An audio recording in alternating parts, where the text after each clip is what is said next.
ఏపీలో ఉపాధి హామీ కూలీల పరిస్థితి దయనీయంగా మారింది. కడుపు నింపుకునేందుకు ఏ పని దొరక్క ఉపాధి హామీ పనులకెళ్తే పస్తులుండాల్సిన పరిస్థితి దాపురించింది.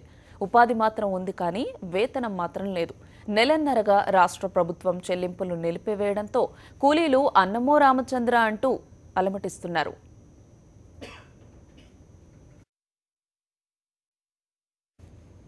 మహాత్మా గాంధీ జాతీయ గ్రామీణ ఉపాధి హామీ పథకం కరువు కోరల్లో చిక్కి వలసబాటు పడుతున్న ప్రజలకు సొంత ఊళ్లలోనే పనులు కల్పించేందుకు ప్రవేశపెట్టిన ఈ స్కీమ్ అయితే సాక్షాత్తు రాష్ట్ర ప్రభుత్వమే ఈ పథకానికి తూట్లు పొడుస్తోంది. కూలీలకు ఎప్పటికప్పుడు డబ్బులు చెల్లిస్తేనే వారి కడుపుల్లోకి 4 మెతుకులు వెళ్లే పరిస్థితి. అలాంటిది నెలన్నరగా ఏపీ ప్రభుత్వం కూలీ డబ్బులు చెల్లించకుండా నిలిపివేసింది. దీంతో నిరుపేద కూలీలు ఆకలితో అల్లాడిపోతున్నారు.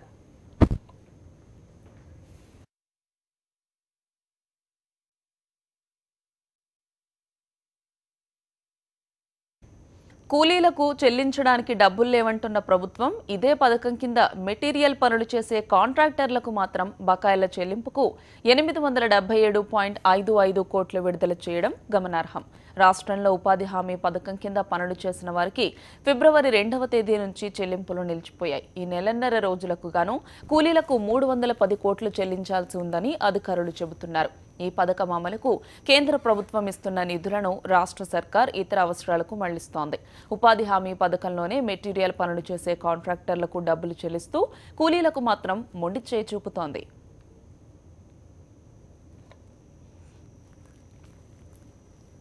ఫిబ్రవరి, మార్చిలో ప్రభుత్వం 877.55 కోట్లు విడుదల చేసింది. అయితే కూలీలకు పైసా కూడా ఇవ్వకుండా మొత్తం నిధులను ఉపాధి హామీ పథకంలో చేపట్టే సిమెంట్ రోడ్డు పనులు చేసిన కాంట్రాక్టర్ల బకాయిలకే చెల్లించారు. ఈ ఏడాది జనవరి 21 నుంచి మార్చి 17వ తేదీ మధ్య ఆర్థిక శాఖ 8 విడతల్లో నిధులిచ్చింది. ఈ మేరకు జీవోలు కూడా జారీ చేసింది.